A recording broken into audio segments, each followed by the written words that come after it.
차렷 인사. 자, 2학기 10주차 수업을 진행하겠습니다. 오늘 수업은 자전거 타기에 대한 이론 수업을 진행하겠습니다. 교과서는 68페이지부터 69페이지까지 범위입니다. 교과서 페이지를 봐주시고요. 수업에 앞서 지난 차시를 정리하는 시간을 갖도록 하겠습니다.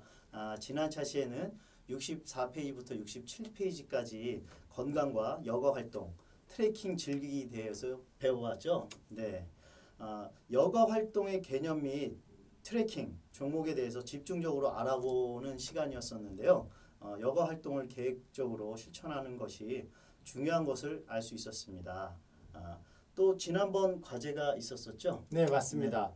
저희가 트레킹을 주제로 수업을 했는데요. 네. 거기에 관련된 영상을 만들어서 공유하는 것이었습니다. 네. 친구들께서 정성스럽게 준비해서 좋은 자료들을 많이 만들어 줬는데요. 이거 계속해서 꾸준히 실천한다면 아무 좋은 네. 효과를 느끼실 수 있다고 생각을 했습니다. 네, 그렇습니다. 그럼 본격적으로 오늘 수업을 진행하도록 하겠습니다. 오늘 수업은 66페이지, 67페이지에 이어서 68페이지에서부터 시작하도록 하겠습니다. 자, 오늘의 주제는 자전거 타기입니다. 이 자전거 타기를 탐색하고 계획을 세워서 실천할 수 있도록 해야 되고요. 그리고 이 자전거 타기 기초 기능을 익히고 각 기능을 연결해서 안전 수칙을 지키는 범위 내에서 자전거를 탈 수 있도록 하는 게 우리 이번 수업의 목표라고 할 수 있겠습니다. 네. 네. 자, 그러면 교과서 한번 볼까요? 네. 자, 3번. 자전거 타기 계획하고 실천하기. 자전거 타기는 일상생활에서 가족이나 친구들과 함께 쉽게 즐길 수 있는 여가 스포츠입니다. 자전거 타기에 대해 탐색하고 계획을 세워서 실천해보자. 네. 우리 선생님께서도 자전거 타기 좋아하시죠? 자전거 타기 좋아합니다. 그리고 네. 종종 이제 뭐 주말에나 네. 또는 그 출퇴근길에 네. 뭐 교통수단으로도 이용하지만 네네. 뭐 여가의 개념으로도 이용을 하고 있습니다. 네. 그래요? 자전거 타기가 언제부터 그렇게 사람들이 많이 타게 됐을까요? 그 역사를 좀 알고 싶은데. 네, 우리 친구들도 그런 부분에 이제 많이 궁금할 텐데 네. 자전거의 역사에 대해서 알아보도록 하겠습니다. 1791년 프랑스의 시브락이 만든 최초의 자전거는 방향 조절 장치와 체인, 페달이 없었습니다. 그리고 1839년에는 스코틀랜드의 맥밀런이 자전거 동력 장치인 페달과 크랭크를 개발하였고 1885년에는 영국의 존 캠프 스탈리가 앞뒤 바퀴 크기가 같고 체인 구동식이 적용된 지금의 형태에 가까운 자전거를 개발하였습니다. 와, 자전거 역사가 140년이 넘었네요. 네네네. 150년 가까이 되네요. 네, 그렇습니다. 예. 그러면은 지금 우리가 타고 있는 자전거의 형태는 영국의 존 캠프 스탈리가 이제 개발한 그 자전거 형식을 따르는 네네, 거예요. 그렇습니다. 네. 1885년에 네네. 개발된 거죠. 그러면 우리 지난번에 배웠던 우리 여가 활동 계획 순서대로 자전거 타기에 대한 계획을 한번 해보는 시간을 갖도록 하겠습니다. 첫 번째, 탐색하기입니다. 목적은 이제 자전거를 타면서 우리 자연을 즐길 수 있고 심폐지구력을 증진시킬 수도 있고 그리고 체지방 관리도 되겠죠. 네. 그래서 기분 전환에 효과적인 운동으로 자전거를 선정한 상황입니다. 네. 그래서 이 선택할 활동이랑 시설 장소를 먼저 알아봐야 되는데요. 거기 계획은 네네. 어떤 걸 할 수 있을까요? 뭐 계획하기에는 보통 보면 시간과 장소, 그러니까 시간의 장소에는 주말 또 강변 뭐 자전거 도로 뭐 이런 네네. 것들을 안전하게 탈 수 있는 곳이 되겠죠. 네. 네, 그리고 그 휴식 계획에는 뭐 50분 타고 또 10분 정도 휴식하는 계속해서 지속적으로 타면 부상의 그 근육의 부상이라든지 안전사고에 또 노출될 수 있습니다. 그래서 휴식을 하면서 타줘야 되는 게 좋을 것 같고요. 같이 하는 사람이 또 있으면 더 즐거운 또 자전거 타기가 될 수 있을 것 같습니다. 뭐 친구 또는 부모님. 네. 네. 그리고 뭐 자전거를 타다 보면 또 준비물이 있으면 좋겠는데 뭐 간식 네. 또는 뭐 도시락, 음료수 이런 정도가 되겠죠. 그리고 유의사항으로는 자기의 체력의 수준, 자기가 체력이 좋은 사람, 나쁜 사람이 있을 텐데 자기 체력 수준에 맞는 것을 고려해서 거리를 타야 되고 그리고 날씨를 고려해서 해야 되지 않을까 생각이 됩니다. 제가 좋아하는 말 중에 네. 이제 혼자 가면 빨리 갈 수 있지만 같이 가면 멀리 갈 수 있다 이런 말이 있는데 그렇죠. 자전거 타기 같은 경우도 혼자 하면 금방 지루해 줄 수 있을 것 같아요. 힘들다 보니까. 근데 같이 할 수 있는 친구나 파트너가 있으면 네. 좀 더 멀리 갈 수 있고 네. 오래 즐길 수 있지 네, 않을까 그렇죠. 즐겁게 할수 있습니다. 생각을 합니다. 그래서 이제 실천하기로 넘어와 볼게요. 실천하기는 준비 단계에서 되게 중요한데 준비 단계에서 가장 중요한 거는 안전하게 타는 거겠죠. 네. 자전거가 생각보다 도구를 이용하는 그런 스포츠다 보니까 자칫 위험할 수 있다고 생각해요. 그래서 안전하게 타기 위해서는 활동에 알맞는 옷차림과 보호 장비를 갖추어야 된다고 이렇게 교과서에 나오네요. 네. 예, 먼저 제일 중요한 거는 우리 인간에서 가장 중요한 부위죠. 머리죠. 헬멧. 머리를 보호하는 헬멧이 가장 중요하다고 볼 수 있고 이 헬멧을 선택할 때는 머리에 꼭 맞는 헬멧을 선택해야 되고 턱끈으로 딱 맞게 조정을 할 수 있어야 된다고 합니다. 우리 친구들이 이제 헬멧 같은 경우는 네. 그 어렸을 때 뭐 자전거도 타봤겠지만 네. 인라인 스케이트 네네. 네, 이런 걸 타봐서 뭐 네. 헬멧 장비 이런 부분들은 갖추고 타야 된다라는 거에 대해서는 아마 잘 알고 있지 않을까 생각이 됩니다. 네 맞습니다. 네. 그리고 고글. 네. 고글은 아무래도 이제 맞바람을 막다 보면 이제 한강변에서 타다 보면 이렇게 벌레 같은 거, 그렇죠. 벌레 같은 거 이런 게 있어서 바람으로 인해서 또 네. 이제 시야를 가릴 수 있고요. 네, 그렇죠. 이런 시야나 자외선, 이물질이 눈에 들어가게 되면 이 시야를 방해할 수 있죠. 그래서 순식간에 좀 위험한 상황이 벌어질 수 있다고 생각해요. 그래서 그런 면에 있어서 고글이나 안경을 착용하는 게 좀 더 안전하지 않을까 네. 생각을 합니다. 또한 무릎 보호대도 있는데요. 이제 무릎 보호대 우리 가장 쉽게 다칠 수 있는 우리 관절 부위, 관절 부위 손상이 되게 위험하잖아요. 부상을 당할 때 네. 그런 부분을 무릎 보호대를 착용한다면 조금 더 손상 방지를 위해서 도움이 되고 또 예방을 위해서도 네. 그런 위험성을 최소화하는 데 도움을 네. 줄 수 있을 거라고 네. 생각합니다. 그리고 장갑. 다음 장갑은 이제 넘어졌을 때 우리가 무의식적으로 손을 네. 먼저 짚잖아요. 팔을 바닥에. 그랬을 때 우리 관절을 또 보호해주는 역할을 하기 때문에 이 장갑, 찰과상이나 타박성으로부터 보호할 수 있는 이 장갑이 되게 중요하다고 꼭 생각합니다. 필요한 부분인 것 같아요. 네. 자기 자전거를 타면서 넘어졌었을 때 네. 항상 손을 짚고 그 다음에 이제 머리로 떨어지거나 무릎으로 떨어지는 부분이 있을 텐데 네. 그래서 헬멧, 무릎 보호대, 네. 장갑, 고글은 꼭 필요한 안전 장비가 아닐까 이렇게 생각이 됩니다. 네, 뿐만 아니라 가장 중요한 거는 자전거가 안전해야 되잖아요. 그렇죠. 자전거가 안전하게 이제 타기 위해 먼저 자전거도 제대로 조정하고 안전 점검을 해야 되잖아요. 네. 어떻게 하면 안전 점검이 될 수 있을까요? 네, 자전거의 안장 네. 그리고 핸들, 페달의 3점 위치를 네. 자신의 신체 조건에 맞도록 조정하여 승차의 효율성을 높이는 것이 가장 중요하다고 생각합니다. 3점 조정이라고 했는데 네. 안장 높이랑 핸들, 페달 이렇게 페달, 있죠. 그렇죠. 안장 높이는 어떤 높이가 가장 적당한 네, 거예요? 안장 높이는 자전거 안장에 앉아 다리를 폈을 때 발 뒤꿈치가 페달에 편안히 닿을 정도가 되도록 조정을 하는 게 좋습니다. 핸들은요? 네, 핸들의 위치는 주행 환경에 따라 달라지지만 도로용 사이클의 경우 바람의 저항을 줄이기 위해 안장보다 핸들을 낮게 조정하고 일반 자전거나 산악 자전거는 안장과 핸들의 높이를 같게 조정을 합니다. 그리고 초보자의 경우 핸들의 높이는 안장보다 1, 2cm 높게 조정하는 것이 바람직할 것 같습니다. 페달은요? 네, 페달을 밟을 때 힘의 손실을 최소화하고 힘을 가장 효율성 있게 전달하기 위해 페달 축의 중심과 발의 위치를 맞추는 것이 가장 중요할 것 같습니다. 엄지 발가락 둘째 마디가 꺾이는 발바닥 쪽의 둥근 부분이 페달을 밟는 위치가 되도록 하는 것이 좋을 것 같습니다. 그렇군요. 네. 자전거의 안전을 점검하는 방법도 있잖아요. 네, 자전거에는 그렇죠. 다양한 이제 자전거의 이제 부위별로 네. 있을 수 있는데 브레이크 같은 경우는 이제 앞뒤 브레이크가 정상적으로 작동하는지 여부를 확인해야 돼요. 네네. 왼쪽 오른쪽에 따라서 브레이크가 앞뒤 브레이크가 다르잖아요. 네네. 그런 부분 확인을 하고 그리고 브레이크 패드가 마모됐으면 또 제대로 브레이크가 안 잡히겠죠. 네. 그 마모 정도로 확인해 주는 게 좋습니다. 네. 그리고 핸들 같은 경우는 앞바퀴가 수직을 이루는지 확인해 줘야죠. 네, 그렇죠. 그리고 핸들이 삐뚤어져 있으면 또 그 삐뚤어진 채로 또 휠 수도 있는 그렇죠. 네, 쏠리는 현상이 발생할 수 있으니까 이게 앞바퀴와 핸들이 이어지는 부분을 고정시켜서 정확하게 핸들이 중심을 잡고 있는지를 그렇죠. 확인해 주는 게 정중앙에 좋고요. 있는지. 네. 그리고 안장 같은 경우는 차체와 일직선이 돼야 되죠. 그렇죠. 네. 간혹 타다 보면 네네. 그 안장이 삐뚤어지는 경우가 있습니다. 풀려가지고. 그럼 우리 이제 척추나 네. 골반 건강에 좋지 않겠죠. 네. 그리고 타이어 같은 경우는 적정 공기압을 유지하는지 확인해 아, 주시면 그렇죠. 좋습니다. 예. 네. 그래서 항상 타이어는 눌러보면 알잖아요. 네. 공기압이 있는지 눌러보고 타이어가 적당한 공기압을 갖고 있는지를 확인해 주십니다. 타이어가 지면에 닿는 면이 10cm 정도가 되면 다 적당하다고 하네요. 네. 예.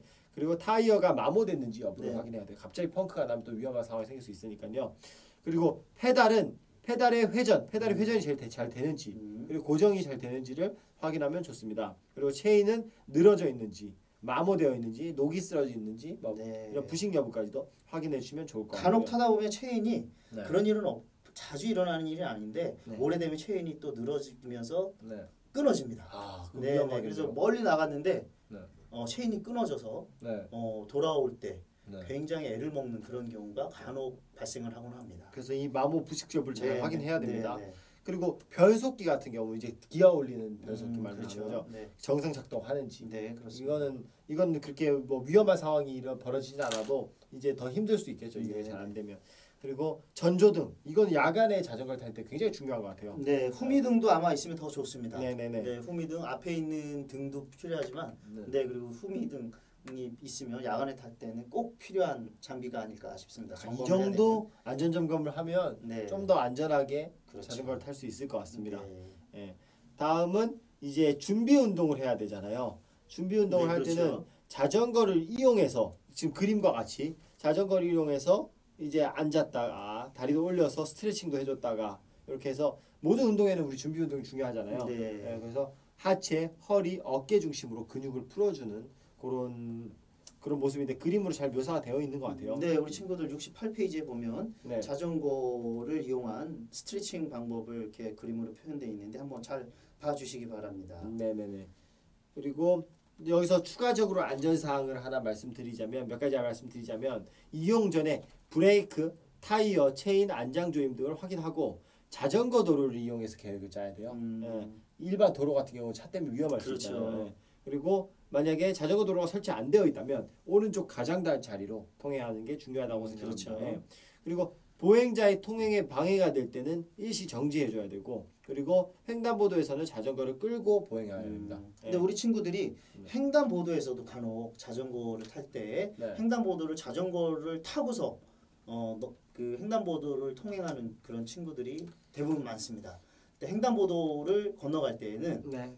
자전거를 분명히 끌고서 걸어갈 수 있도록 하는 게 중요할 것 같습니다. 네, 보행자의 또 안전을 위해서도 그렇죠. 중요한 것 네. 같습니다. 그리고 주행할 때 요즘 많이 하는데요. 이어폰 같은 거, 휴대전화 같은 거 사용하면 안 됩니다. 네. 시야를 방해할 수도 있고 네, 네. 그리고 주변의 그런 환경적인 위협으로부터 이제 무감각해질 그렇죠. 수 있어요. 네. 감각이 안 좋아지니까요. 네. 네.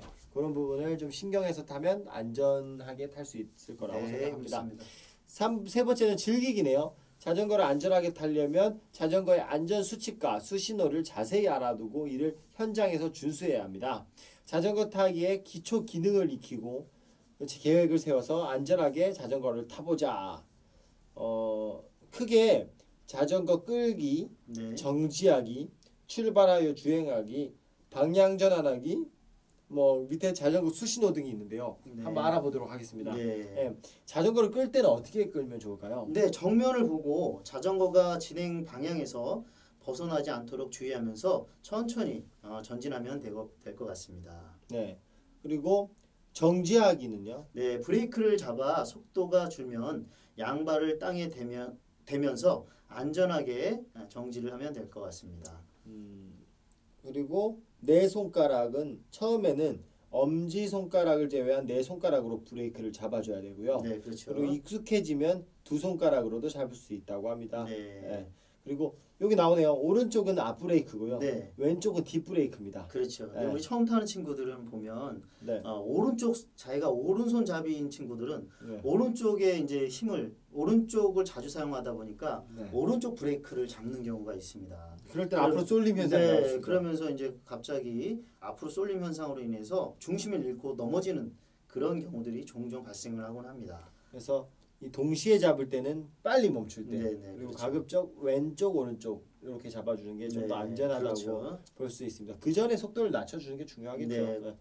너무 과속하면 위험하겠죠. 이제 속도를 급히 내는 것보다 네. 천천히 타면서 즐기는 게 좋을 것 같습니다. 네, 그래서 출발하여 주행할 때는 어떤 자세로 해야 되나요? 상체를 앞으로 숙이고 페달을 강하게 밟으며 앞으로 이제 나가면서 양발을 페달에 올리고 균형을 잡으면서 주행을 하면 좋을 것 같습니다. 방향 전환은요? 커브길에서. 네, 방향 전환은 오른쪽으로 돌기가 있고 왼쪽으로 돌기가 있는데 오른쪽으로 돌 때는 왼쪽 페달에 체중을 실어 자전거와 몸이 일직선을 이룬 상태에서 핸들과 몸을 오른쪽으로 살짝 기울이면서 방향 전환을 해줍니다. 그리고 왼쪽으로 돌 때에는 브레이크를 잡아 속도를 적절히 줄이고 오른쪽 페달에 체중을 실어 자전거와 몸이 일직선을 이룬 상태에서 핸들과 몸을 왼쪽으로 기울이면서 왼쪽으로 돌기를 해주면 좋을 것 같습니다. 다음은 자전거 수신호가 있죠. 네, 그렇죠. 네. 네. 좌회전을 할 때 왼쪽으로 할 때는 왼쪽 손을 들어주고요. 네네. 네,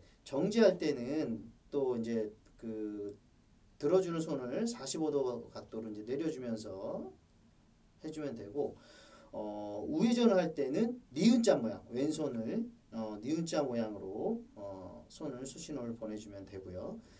그리고 앞지르기 할 때에는 왼손을 뒤에 차를 앞으로 가라고 할 때 손을 수신호를 보내주면 되고요.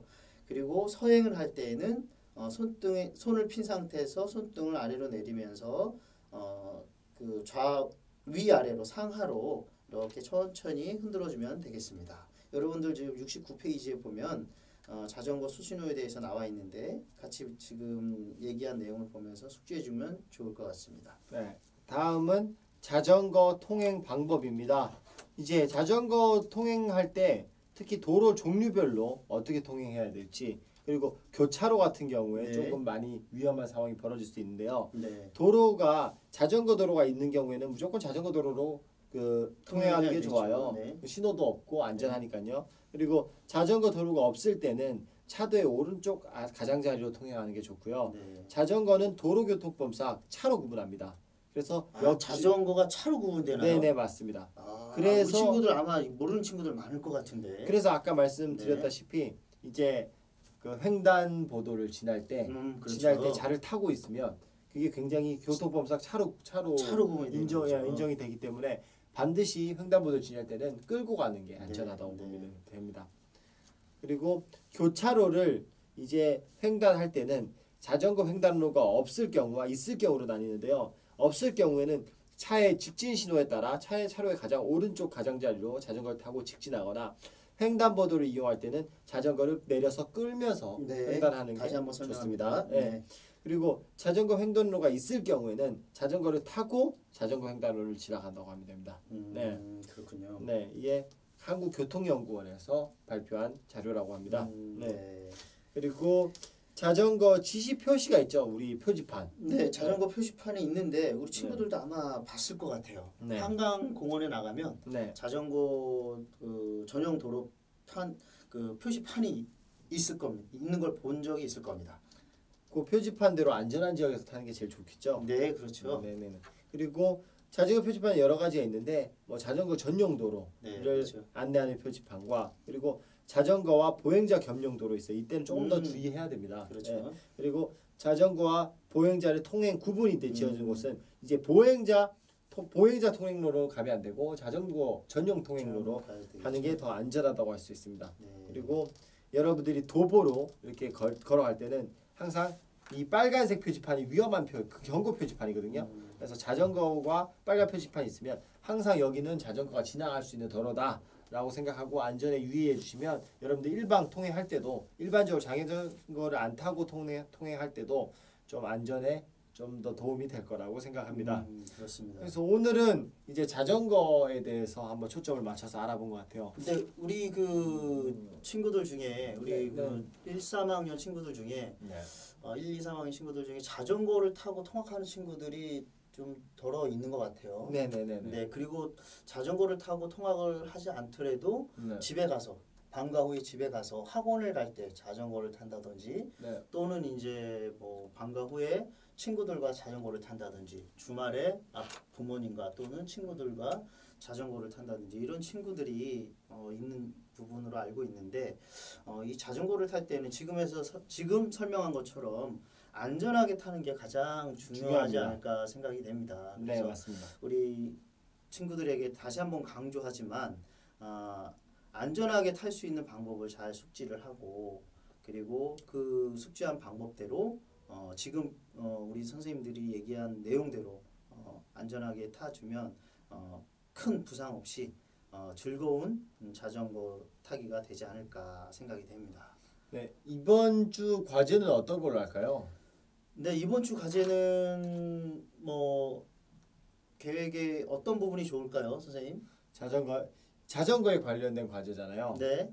뭐 너무 부담스러운 건 좀 그렇고 자전거 수신호를 한번 따라해보는 영상을 찍는 건 어떨까요? 자전거 수신호 영상이요? 네. 이걸 한번 영상을 찍어보면서 이제 자전거 수신호가 어떻게 하는구나라고 알아두면 나중에 좀 자연스럽게 나오지 않을까요? 네, 아주 좋은 방법인 것 같습니다. 자전거 수신호를 동영상으로 찍는 거. 네, 69페이지 하단부에 보면 자전거 수신호가 나오잖아요. 네. 각 이제 메시지별로 뭐 좌회전은 어떻게 하는지 정지는 어떻게 하는지 그렇죠. 이걸 한번 찍어서 말을 하면서 좌회전 하면서 이렇게 수신호하고 네네네. 정지 우회전 뭐 이렇게 하면서 네네네. 네, 괜찮을 것 같습니다. 네, 그렇게 하고 이제 이어서 이제 자전거를 이제 타고 여러분들 자전거 없는 친구들은 자전거를 탄다고 가정하고 이제 친구들한테 공유할 수 있는 자전거 코스를 한 번씩 알아보면 좋을 것 같습니다. 네. 알아서 조사. 그래서 이번 주 과제는 텍스트로 올리겠지만 첫 번째는 자전거 수신호에 대한 영상을 찍는 거고 두 번째는 이제 주변에 우리 집 주변에 자전거 타기 좋은 지역이 있거나 안전한 지역이 있으면 거기에 대한 소개 이런 자전거 자전거 도로 소개 자전거 하이킹 코스? 그렇죠. 하이킹 코스 이런 걸 소개하는 자료를 만들어 보는 걸로 그렇게 대체하도록 하겠습니다. 네. 괜찮죠? 네. 알겠습니다. 그래서 오늘 수업은 여기까지 하도록 하겠습니다. 자, 여러분들 오늘 즐거우셨나요? 네, 여러분들 안전한 자전거를 탈 수 있도록 잘 숙지해 주시기 바랍니다. 우리 친구들 다음 주에 또 만나요. 고생하셨습니다. 한 25분 정도 나왔을까요? 25분 안 나왔습니다. 너무 이제 요즘은 술술술